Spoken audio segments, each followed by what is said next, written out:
I speak to women all the time who are feeling stuck in their career.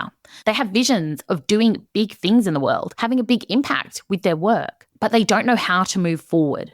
And if that resonates with you, stay tuned, because in this episode, we are diving in to how to take those big leaps, how to really move the needle forward so you can have that rewarding and fulfilling career that you dream of. Let's go. Welcome to the Building Up Women in Property podcast. I'm your host, Rebecca Bangura, and I'm thrilled to have you join us today. Whether you're a woman aiming to become a confident, impactful leader, or you're a leader committed to promoting gender equity in the property and construction industry, this podcast is designed specifically for you. Join me every week to gain insights and inspiration that will leave you excited and confident about taking your next steps. Thank you for tuning in. Now let's dive into today's topic. Okay, let's get into it. I think one of the biggest frustrations in our career is when we are ambitious and when we have this desire to have an impact with our work, to do important things, but we don't know how. And I have seen the impact of this in my own career and time again in the careers of the women I work with. And today I want to delve into this and I want to give you the single most important thing that will propel your career forward and that will really catapult you from where you are right now to where you want to be. But before we get into that, I want to highlight the three main reasons I see women feeling stuck in their career. Now, the first one is that you're ambitious. You have these big career aspirations and you want to have an impact. You want to do important work, but you don't know how to get there. And it feels overwhelming to get to that point, increase your impact and your earning potential, and become that respected industry leader. Now, the second scenario is that you feel unmotivated and you're unsure of yourself and full of self-doubt. And you probably feel undervalued at this point. So that self-doubt is really starting to impact what you think is possible for your career.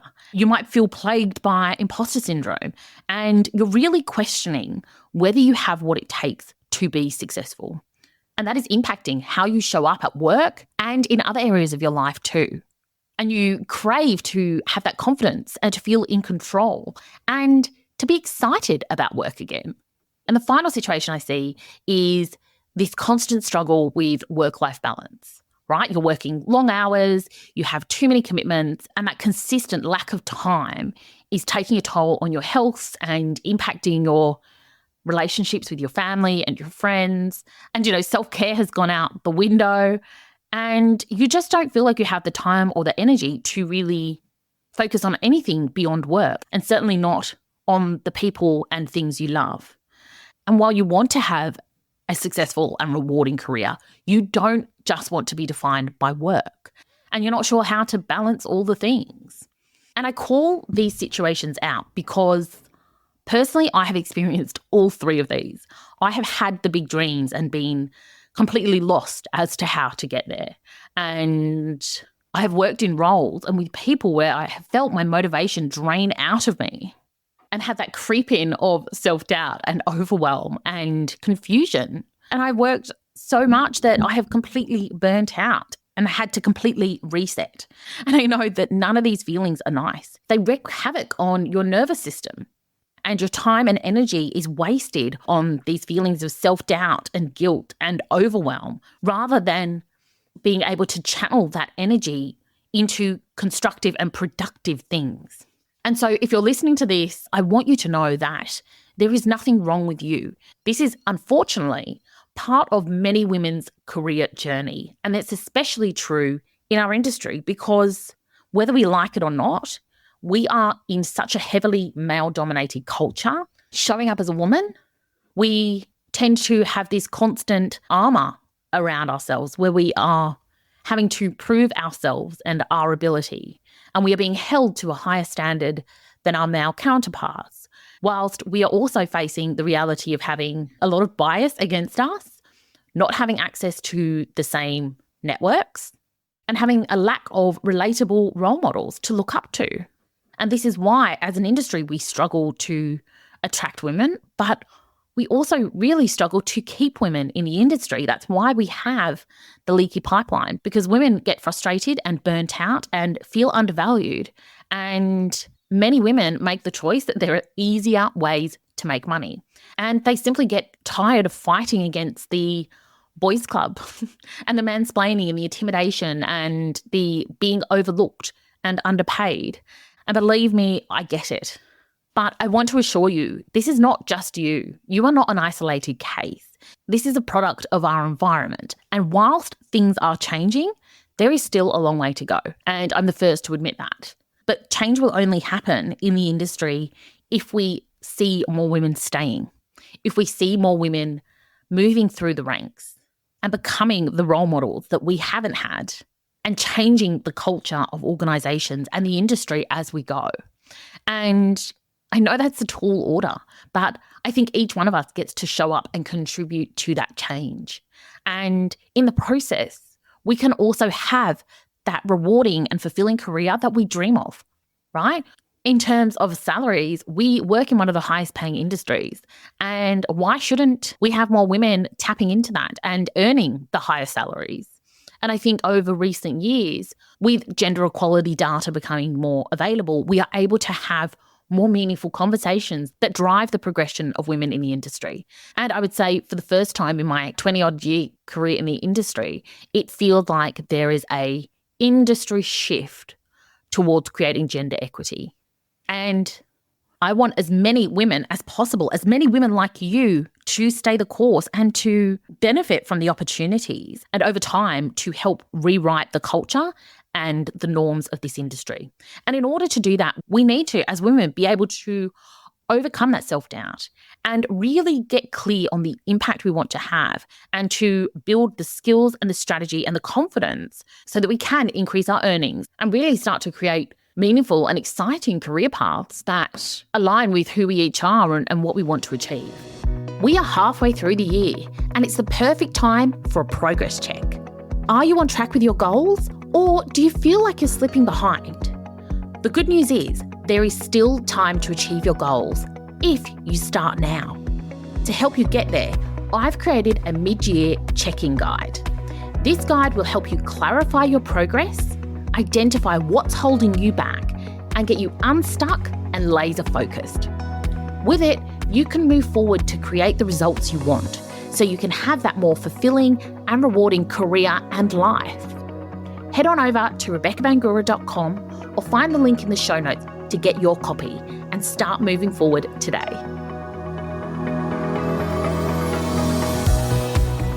So how do we get there? How do we move from where we are right now to where we want to go? Now, I think the crucial action is to step back and really think strategically about our careers, to really understand what it is that we are trying to achieve long term, and to take this bird's eye view of our careers. And I appreciate that that can sound quite simplistic, but it isn't. And whilst many of us may have a strategic mindset and be able to apply strategic thinking to our day-to-day work, very few people actually apply a strategic mindset to their own careers and their own lives. Now, the ability to develop a strategic career plan that, is comprehensive and long-term and creates a roadmap that integrates not only your career goals, but also aligns your personal values and your desired lifestyle, and really takes that long-term view to your future growth and your adaptation. That is something that very few people ever sit down and do the work on. It sounds so simple, but most people will never do this. And it is a differentiator when we talk about successful people. Successful people know where they are going, and they know why it's important, and they know themselves enough to understand what they're good at and what their weaknesses are. And they are able to identify and seize opportunities in real time. And they are committed to continuously learning and their own development and their own growth. And this ability to strategically think about your own career really is a game changer because it equips you with the vision and the insight to navigate the challenges, to overcome the frustrations, and to be resilient and adaptable and position yourself in order to identify and capitalize on opportunities. And I want to be clear, this is very different from having a career or development plan that looks ahead for simply the next 12 months, right? That's what so many of us have had in the past. It's tied to our remuneration and our reviews at work. And whilst some of the things in that may be useful, they are focused on immediate and short-term goals, like gaining specific skills or certain promotions or job opportunities. And they are generally linear and task-orientated, focusing on more specific milestones and actions, rather than taking a very broad long-term view. And when we can take the strategic view, it sets us up for success, right? And there is a reason that strategic thinking is a crucial skill set for leaders, because it sets the long-term goals and creates that vision for the future. And it provides a framework that supports decision-making because it provides that alignment and that filter. And the strategic view really encourages proactivity rather than being reactive. And I think this is where so many of us get tripped up. We have put our time and effort into being really good and becoming masters at what we do. And as a result, we have been promoted. We have had opportunities presented to us. We have taken the next steps in our career up until a point. But we suddenly reach a point where that next step in our career is not so forthcoming. People are not offering us opportunities in the same way they may have done in the past. And it really requires us to step out of our comfort zone and go in and really bat for ourselves and demonstrate our value and our abilities. This is hugely uncomfortable for most of us. We would much rather sit where we are in our career and be tapped on the shoulder for opportunities. But I promise you, if you do that, you will be getting the 2 or the 3 or the 4% pay rises each year, rather than step jump opportunities that catapult you forward. And I tell you, successful leaders have taken these big leaps at different points in their career. They have had defining moments and defining opportunities that have stretched them and forced them to grow. And that is what has set them apart and set them on a different trajectory to their peers. And I think that going through this process of strategically looking at where you are and where you want to be and understanding what is working and what isn't, and clarifying your values and your priorities, and then creating boundaries and systems and structures that support you in order to align your priorities is crucial. Because as you progress your career, as you step into leadership roles, and as you become more and more senior, the responsibilities grow and there is always more that you can be doing.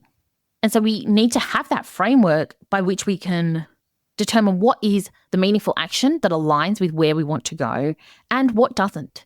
Because if we say yes to everything, we lose focus on what is important and we cease to have the most impact we can on the meaningful things. And we cease to have the impact on the meaningful things that we desire because we essentially dilute our efforts. And so I want you to think about what it is you are working towards. What is it, if anything was possible, that you want to achieve in your career? And give yourself some time to play with this. Have fun with this process. Try not to view it through the lens of what you already know and what you think is achievable, because that will just keep you playing small. I want you to look at this with fresh eyes and complete possibility. And once you get clear on what that end result is, what you want your legacy to be, what excites you and aligns with who you are and what's important to you, I want you to then think about, what is the strategic pathway to getting there? What skills do you need to develop? What mindset do you need to have? What does your network need to look like? What do you need to start doing in your career? What do you need to stop doing? And look at this in terms of the next 10 years or even 20 years. And by having that long view of your career, you will start to gain clarity on what is important right now, what will move the needle forward from where you are right now and propel you into that orbit for that long-term trajectory. And I know that taking the time to really think this through can feel indulgent and foreign. But if you want to be a leader, you need to be able to think strategically. And you need to be able to apply that strategic thinking to yourself and your career. Because quite simply, you are your biggest asset. And you need to invest as much time and effort and resources into developing yourself as an asset so that you can reap the rewards of that growth exponentially throughout your life and throughout your career.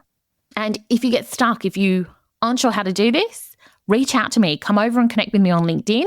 I'm always happy to give you some pointers and get those juices flowing. But I want you to go away now and carve out some time in your diary. Find 2 hours to sit down and start really thinking about this, because believe me, it will make all the difference. And having that long view, knowing where you're going and what it will take to get there, will liberate you from where you are right now. It will set you on that trajectory. It will get you moving, and it will clarify for you what that next step is. And it will reaffirm the importance of the work you do and the impact that you can have through your work and in this industry.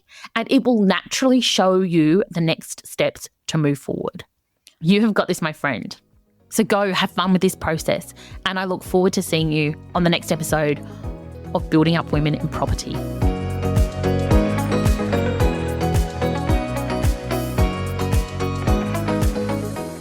Thanks for joining me on the Building Up Women in Property podcast. If you're listening on Apple Podcast or Spotify, I'd love for you to take a moment and review the show if you found it helpful, or share it with a few friends. Thanks again. Have a beautiful day, and I'll see you next time.